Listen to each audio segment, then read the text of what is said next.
साथियों नमस्कार। कृषि दर्शन कार्यक्रम में आपका स्वागत है। कृषि दर्शन कार्यक्रम के माध्यम से हम आपके समक्ष लेकर आते हैं कृषि संबंधित नई नई जानकारियाँ। साथियों, आज हमारा किसान भाई प्रति हेक्टेयर उत्पादन में निरंतर बढ़ोतरी कर रहे हैं और इसके साथ साथ फसल विविधीकरण को भी अपना रहे हैं। ऐसे में हमारे किसान भाई जब उनके खेतों में कई तरीके की फसलें लगाते हैं तो उनके साथ कुछ चुनौतियां भी आती है। जैसे फसलों में जब रोग लग जाता है तो उसकी पहचान कैसे करें और सही समय पर सही सलाह और सही तरीके से नियंत्रण किस तरीके से करें। तो साथियों, इसी से जुड़ा आज का हमारा विषय है धान एवं अरहर की खेती में समसामयिक कार्य पर चर्चा। और आज हमारे साथ स्टूडियो में हमारे विशेषज्ञ हैं डॉक्टर ओम प्रकाश सिंह रघुवंशी जी। आप कृषि वैज्ञानिक हैं, अटल बिहारी वाजपेयी कृषि महाविद्यालय खुरई से। डॉक्टर साहब, आपका कार्यक्रम में बहुत बहुत स्वागत है। जी धन्यवाद राहुल जी। और साथियों, जैसा कि आपको पता है कि हमारे कार्यक्रम में होते हैं हमारे साथ प्रगतिशील कृषक। तो आज हमारे बीच हैं लाला राम रघुवंशी जी। आप गंज बासोदा जिला विदिशा से हैं। आपका भी कार्यक्रम में बहुत बहुत स्वागत है। नमस्कार। तो साथियों, कार्यक्रम की शुरुआत करते हैं। डॉक्टर साहब, हमारा पहला प्रश्न आपसे है। मध्य प्रदेश के बड़े भूभाग पर धान की खेती की जाती है, तो इस समय धान की खेती में किस प्रकार के सामयिक कार्य किए जा रहे हैं, इस बारे में हमारे किसान भाइयों को कुछ बताइए। बिल्कुल राहुल जी, धन्यवाद। सभी किसान भाइयों को मैं नमस्कार और राम राम करता हूं। किसान भाइयों, जैसा राहुल जी ने कहा कि बड़े भूभाग पर, तो धान मध्य प्रदेश में खरीफ मौसम में ली जाने वाली प्रमुख फसल है और ये दूसरी स्टेपल क्रॉप है गेहूं के बाद। सभी किसान भाइयों को बताना चाहूँगा कि जिन किसान भाइयों ने सोयाबीन, मक्का, धान, तुअर की फसलों की बीज बुआई की है वे मध्य प्रदेश की जलवायु से अनभिज्ञ ना रहें। मध्य प्रदेश की जलवायु जो है वो शुष्क उपाद्र प्रकृति की और अर्धशुष्क प्रकृति की है। अभी धान की फसल में जो समसामयिक कार्य की बात राहुल जी ने कही जी। तो वो समसामयिक कार्य में किसान भाई ध्यान दें कि अभी धान लगभग 65 दिन पे टिलरिंग के बाद पैनिकल अवस्था, पुष्पन अवस्था जिसको बोलते हैं, उस पर आने वाला है।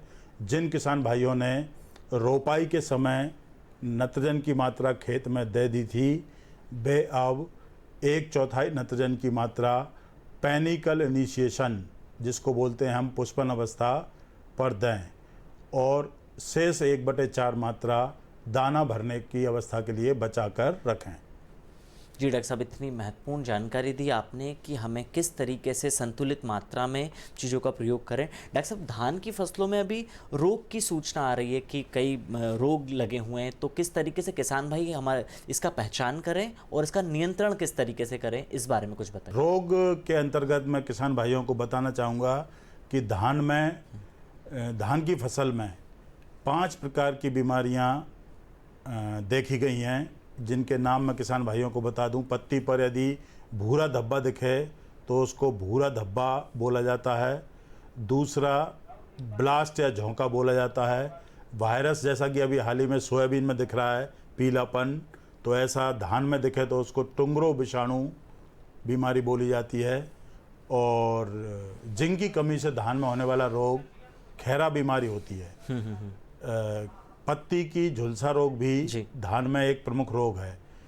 ये रोग यदि किसान भाइयों को दिखें तो इनके रोग जनकों के आधार पर किसान भाई फसल की वृद्धि अवस्था में पत्तियों पर देखें तो तरकू अवस्था की उनको कुछ चिन्ह दिखाई देंगे। वो चिन्ह कत्थई से लगभग जो बीच वाला भाग है वो राख होती है गांव में या शहर में, कंडे की राख, उस राख के कलर का चिन्ह पत्तियों पर दिखाई देगा। इसको पहचानने के बाद इसका निदान कृषि विशेषज्ञ की सलाह से ही करें। और किसान भाई इस हेतु बहुत ज़्यादा पुराने फॉर्मुलेशन दवाइयों के उपयोग न करें, कृषि विशेषज्ञ की सलाह से दवाओं का स्प्रे कर दें। डॉक्टर साहब, जैसे आपने अभी बताया कि रोग के समय जब हम दवाइयों का स्प्रे करते हैं तो हमने ये देखा है कि कई किसान भाई दवाई का इतना ज़्यादा प्रयोग कर देते हैं कि उनकी फसलें खराब हो जाती है। जी। तो इसका संतुलित मात्रा में उपयोग किस तरीके से किया जाता है, प्रति हेक्टेयर या प्रति एकड़ की बात करें तो?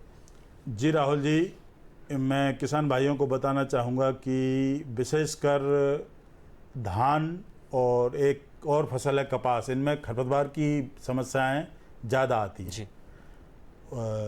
इंसेक्टिसाइड या हर्बिडिसाइड देखें तो दोनों में ही ज़्यादा मात्रा या ज़्यादा लागत किसान की खर्च होती है। जी। तो जैसा कि आपने कहा संतुलित मात्रा, तो अभी चूंकि धान ज़्यादातर किसान भाइयों ने लोलैंड अवस्था जिसको बोलते हैं, निचली धान, जी। जल निमग्न अवस्था में जो रोपाई की जाती है उसको निचली धान बोलते हैं, और सूखी मिट्टी पर जब बुआई की जाती है ड्राई नर्सरी पर तो उसको ऊपरी धान बोला जी, जाता जी, है। जी।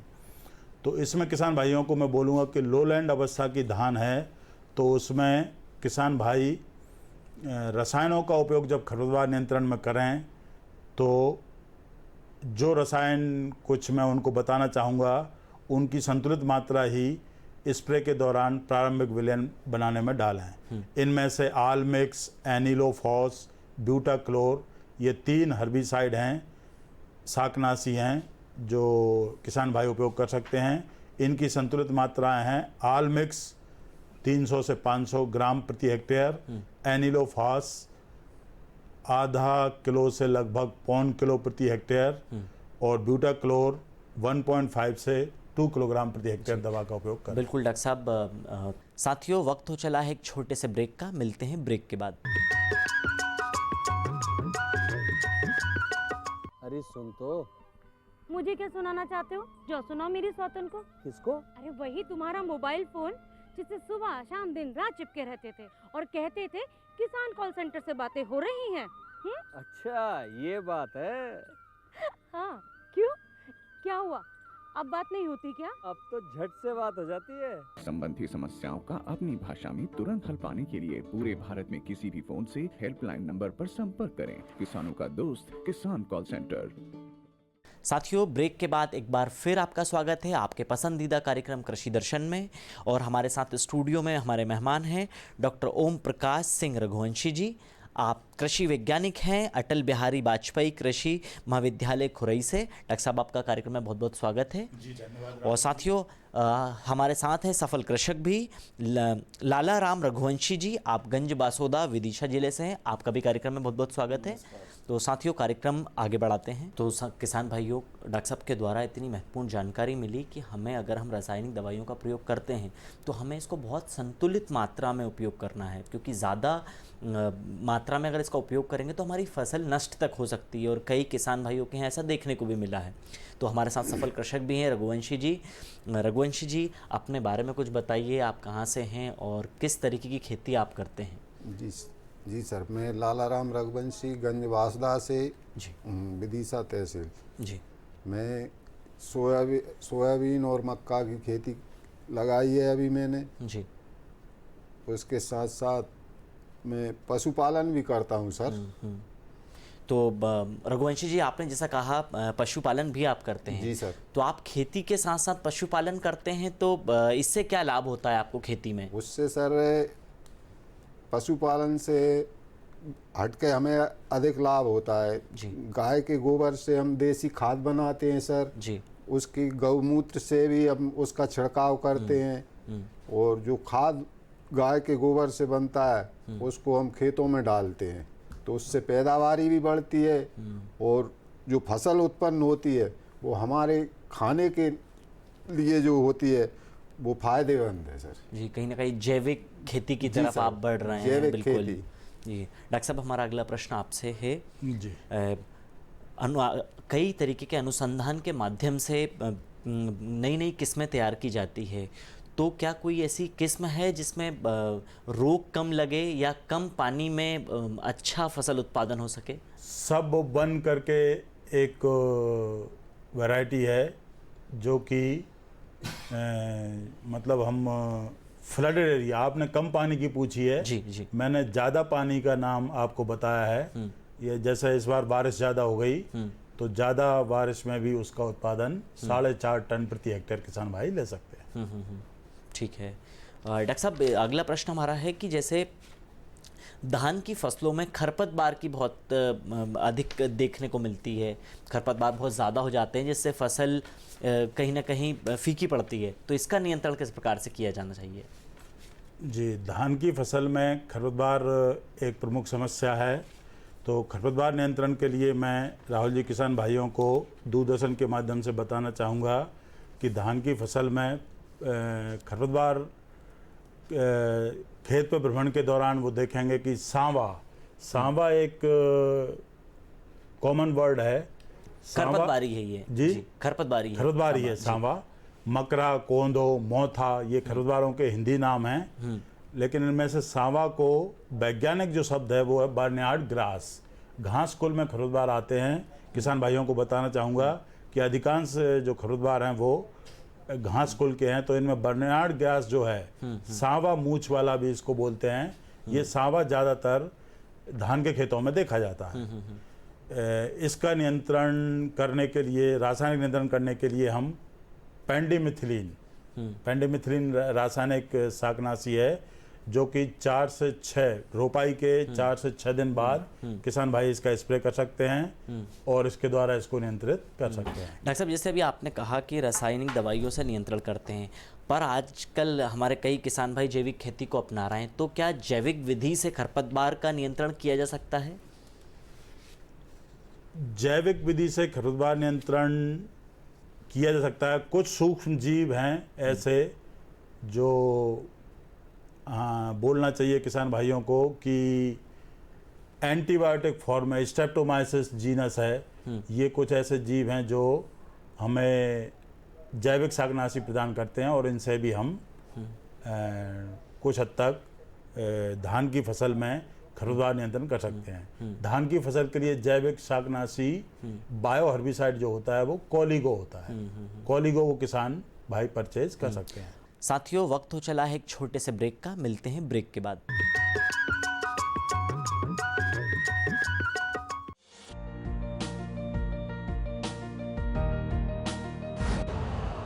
यूरिया का स्वदेशी उत्पादन 70 लाख टन बढ़ाने के लिए 6 उर्वरक संयंत्रों का उद्धार किया जा रहा है। FCIL के गोरखपुर, सिंदरी, तलचर और रामागुंडम संयंत्र, HFCL की बरौनी इकाई और BVFCL की नामरू फोर्थ। सोने पर सुहागा ये है कि देश में अब बनेगा सिर्फ नीम लेपित यूरिया, क्योंकि इससे होगा किसानों का फायदा ही फायदा। अनाज का उत्पादन 10% तक बढ़ेगा। बढ़ेगी 10 से 15% नाइट्रोजन क्षमता।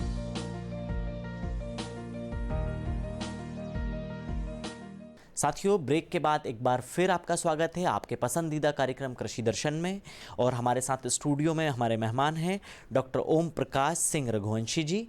आप कृषि वैज्ञानिक हैं अटल बिहारी वाजपेयी कृषि महाविद्यालय खुरई से। डॉक्टर साहब, आपका कार्यक्रम में बहुत बहुत स्वागत है। जी, धन्यवाद। और साथियों, हमारे साथ हैं सफल कृषक भी लाला राम रघुवंशी जी। आप गंज बासोदा विदिशा जिले से हैं। आपका भी कार्यक्रम में बहुत बहुत स्वागत है।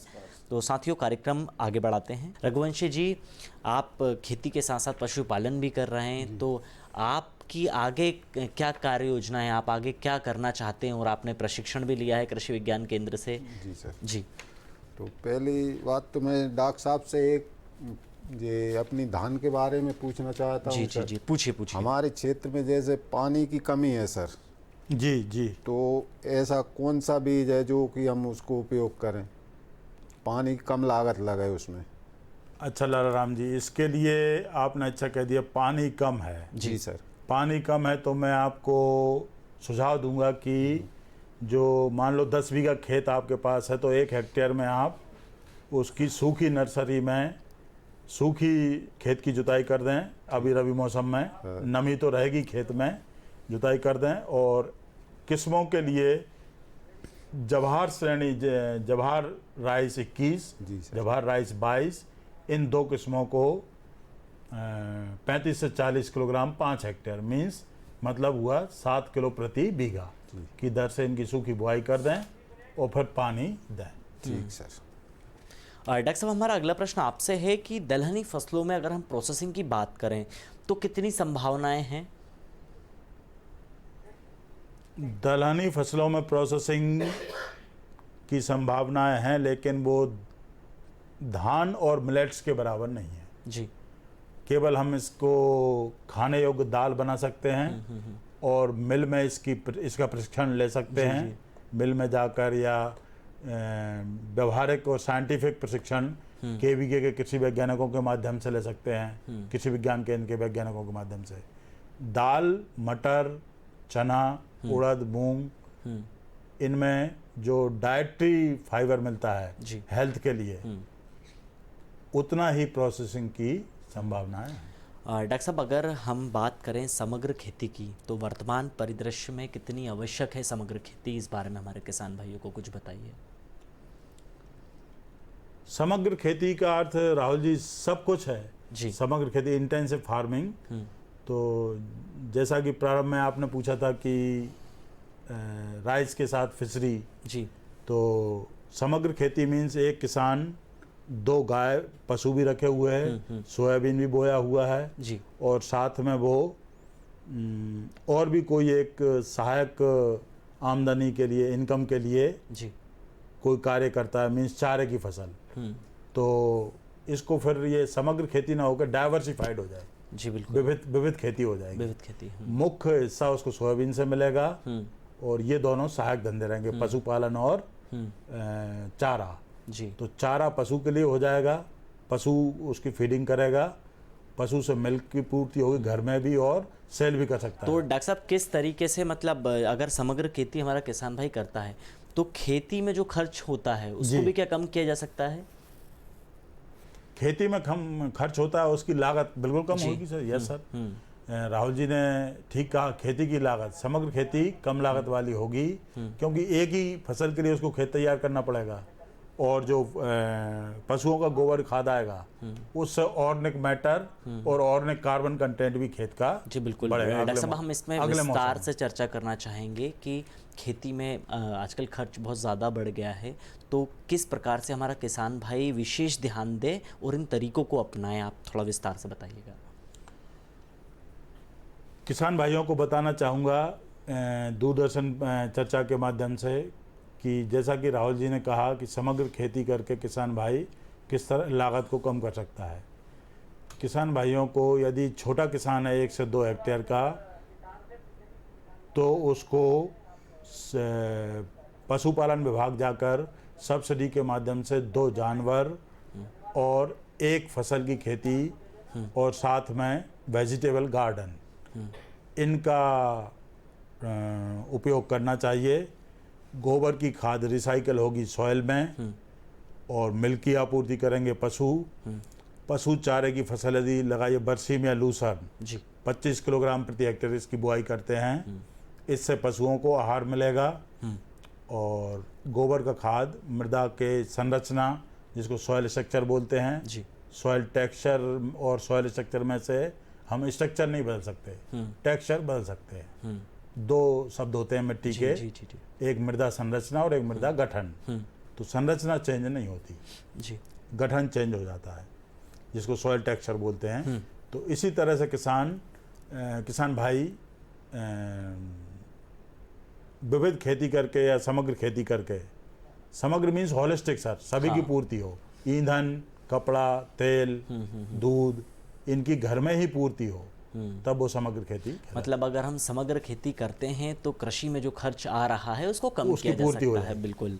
रघुवंशी जी, हम आपसे जानना चाहेंगे कि आजकल ग्रामीण युवा पढ़ लिख कर शहर की ओर पलायन कर रहा है, जबकि उसके पास खेती उपलब्ध है, तो उनको क्या संदेश देना चाहेंगे आप?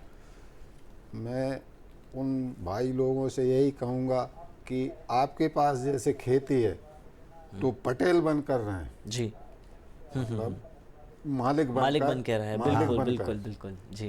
तो और अपनी खेती में ही नए नए बीज बोएं, बीजों का भंडारण रखें और अपने बीज बोनी के टाइम पे अपना बीज अच्छे रेट में बेचें। बहुत बढ़िया। हाँ, उससे उसका आय भी बढ़ोतरी, आय भी बढ़ेगी अपनी। और दूसरी साथ साथ में पशुपालन है, पशुपालन है तो पशुओं को रखें, उससे भी अपने डबल फायदा है। गाय की गोबर होता है, उससे अपना खाद बनता है, देसी खाद बनता है, तो वो अपन खेत में डालते हैं तो उससे अपनी पैदावारी भी बढ़ती है सर। मतलब खेती में नवाचार को भी अपनाएं, और आजकल शासन के माध्यम से कई सारी सब्सिडी योजना भी चलाई जा रही है जिसमें वो नए नए प्लांट भी लगा सकते हैं। सर।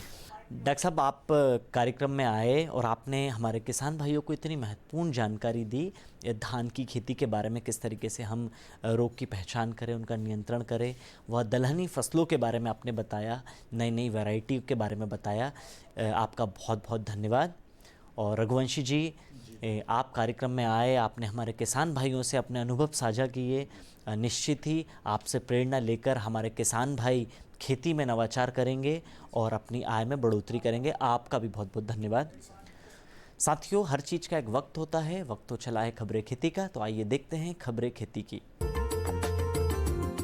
नमस्कार किसान भाइयों, स्वागत है आपका खबरें खेती की में। चलिए नजर डालते हैं आज के मुख्य समाचारों पर। गौशाला के लिए मिलेगा अनुदान, यूरिया खाद की कमी नहीं, किसानों की संतुष्टि जरूरी, किसान पुरस्कार के लिए करें आवेदन, उर्वरक विक्रेता प्रशिक्षण। और अब खबरें विस्तार से। मध्य प्रदेश में डॉक्टर भीमराव अंबेडकर कामधेनु योजना के तहत 25 गाय और 42 लाख रुपए तक की गौशाला यूनिट स्थापित करने के लिए सरकार पशुपालक को 10 लाख रुपए प्रोत्साहन अनुदान के रूप में देगी। यह घोषणा मध्य प्रदेश के मुख्यमंत्री डॉक्टर मोहन यादव ने रतलाम में आयोजित एक कार्यक्रम में की। उन्होंने कहा कि सरकार प्रदेश के किसानों और पशुपालकों की आय बढ़ाकर उन्हें आत्मनिर्भर बनाने की दिशा में प्रयास कर रही है। दुग्ध उत्पादन में तेजी लाकर हम साल 2028 तक मध्य प्रदेश को मिल्क कैपिटल बनाएंगे। मुख्यमंत्री ने कहा कि सरकार अब सिर्फ भैंस का ही नहीं बल्कि गाय का दूध भी खरीदेगी। गाय के दूध की खरीदी की कीमत भी ज्यादा होगी। मुख्यमंत्री ने कहा कि बड़ी गौशालाओं के निर्माण पर सरकार निवेश लागत की 25% तक की निवेश राशि अनुदान के रूप में माफ करेगी। राज्य को 5.6 लाख मीट्रिक टन यूरिया प्राप्त होने की संभावना है। देश के कई राज्यों में अभी भी किसानों को यूरिया खाद लेने में परेशानियों का सामना करना पड़ रहा है। वहीं मध्य प्रदेश के किसानों को यूरिया खाद भरपूर मात्रा में मिलेगी। मुख्यमंत्री ने कहा कि देश में मक्का का क्षेत्रफल लगभग 5 लाख हेक्टेयर बढ़ जाने के कारण यूरिया की मांग बढ़ी है। केंद्र सरकार ने वर्ष 2025 खरीफ सीजन के लिए यूरिया का आवंटन 17.42 लाख किया था। इसमें से 16 अगस्त तक 11.88 लाख टन यूरिया मिल चुका है। केंद्रीय कृषि एवं किसान कल्याण और ग्रामीण विकास मंत्री श्री शिवराज सिंह चौहान ने कहा है कि किसानों की समस्याओं का जल्द से जल्द निराकरण करना सरकार की प्राथमिकता है। उन्होंने कहा कि किसानों को जो भी समस्याएं विभिन्न पोर्टल्स के माध्यम से प्राप्त हो रही हैं, उनका उचित निराकरण समय पर करने की व्यवस्था होनी चाहिए। व्यवस्था इतनी मजबूत होनी चाहिए कि जब किसान भाई बहन इन पोर्टल्स के माध्यम से हमसे संपर्क करें तब उन्हें भरोसा हो कि उनकी समस्याओं का निराकरण जरूर हो जाएगा। श्री चौहान नई दिल्ली में विभिन्न पोर्टल्स और कॉल सेंटर्स पर आने वाली किसानों की शिकायतों की समीक्षा कर रहे थे। कृषि मंत्री ने अधिकारियों से पीएम किसान पोर्टल्स, किसान ई मित्र, किसान कॉल सेंटर सहित विभिन्न प्लेटफॉर्म के जरिए मिल रही किसानों की समस्याओं की पूरी जानकारी ली। उन्होंने कहा कि वे समय समय पर शिकायतों की समीक्षा करेंगे। इस मौके पर श्री चौहान ने किसानों का आह्वान किया कि वे किसान कॉल सेंटर के माध्यम से अपनी शिकायतें टोल फ्री नंबर 1800-180-1551 के जरिए रजिस्टर करवाएं और उनका उचित समाधान प्राप्त करें। मध्य प्रदेश कृषि विभाग के द्वारा कृषि विस्तार सुधार कार्यक्रम आत्मा परियोजना के अंतर्गत जिले के उन्नतशील किसानों से वर्ष 2024-25 की गतिविधियों के आधार पर कृषक पुरस्कार के लिए 15 सितंबर तक आवेदन आमंत्रित किए गए हैं। कृषक पुरस्कार में कृषि एवं इसके प्रत्येक सहयोगी विभाग की गतिविधियों के लिए 2 किसानों को मूल्यांकन समिति की अनुशंसा पर जिला स्तर पर 25,000 रुपये प्रदान किए जाएंगे। इसी प्रकार जिले में प्रत्येक विकास खंड स्तर पर 5 कृषक सहयोगी विभागों की विभिन्न गतिविधियों से एक कृषक को मूल्यांकन समिति की अनुशंसा पर 10,000 रुपये का पुरस्कार प्रदान किया जाएगा। पुरस्कार के विषय में निर्णय लेने का पूरा अधिकार कलेक्टर सह अध्यक्ष आत्मा गवर्निंग बोर्ड और संयुक्त कमेटी का रहेगा। इच्छुक किसान पुरस्कार हेतु निर्धारित प्रपत्र प्रत्येक विकास खंड के वरिष्ठ कृषि विकास अधिकारी block technology manager, assistant technology manager से प्राप्त कर सकते हैं तथा भरे हुए आवेदन पत्र 15 सितंबर तक वरिष्ठ कृषि विकास अधिकारी, ब्लॉक टेक्नोलॉजी मैनेजर एवं असिस्टेंट टेक्नोलॉजी मैनेजर को विकासखंड कार्यालय में शाम 5 बजे तक जमा कर सकते हैं। ग्रामीण स्तर पर किसानों को जैव उर्वरक, जैविक खाद और रासायनिक उर्वरकों के संतुलित उपयोग की सलाह देने के लिए सागर के कृषि विज्ञान केंद्र में उर्वरक विक्रेताओं के लिए प्रशिक्षण का आयोजन किया गया। कार्यक्रम में ऐसे उर्वरक विक्रेताओं को शामिल किया गया जो खाद बिक्री का काम करते हैं। कार्यक्रम में विशेषज्ञों ने बताया कि कम रसायन उर्वरक का उपयोग कर किसान भाई किस तरह से अच्छी गुणवत्ता का अनाज, सब्जियां उगा सकते हैं। उर्वरक विक्रेताओं को बताया गया कि वे सही और सटीक जानकारी किसानों तक पहुंचाएं। इस अवसर पर जिले के कृषि उपसंचालक राजेश त्रिपाठी ने उर्वरक विक्रेताओं को उर्वरक गुणवत्ता अधिनियम सहित अन्य वैधानिक जानकारी दी। प्रशिक्षण कार्यक्रम के दौरान प्रतिभागियों को उर्वरक उपयोग किए गए प्रक्षेत्र, जैविक खाद उत्पादन इकाइयों, गौशालाओं, मृदा बीज प्रयोगशालाओं में प्रायोगिक कार्य कराया गया। कार्यक्रम का आयोजन मैनेज हैदराबाद के मार्गदर्शन में किया गया। तो किसान भाइयों, खबरें खेती की में आज बस इतना ही। दीजिए अनुमति। नमस्कार। साथियों, आज के कार्यक्रम में बस इतना ही। अगले कार्यक्रम में फिर हम कृषि संबंधित नई जानकारी लेकर आपके समक्ष हाजिर होंगे। तब तक के लिए आज्ञा। नमस्कार।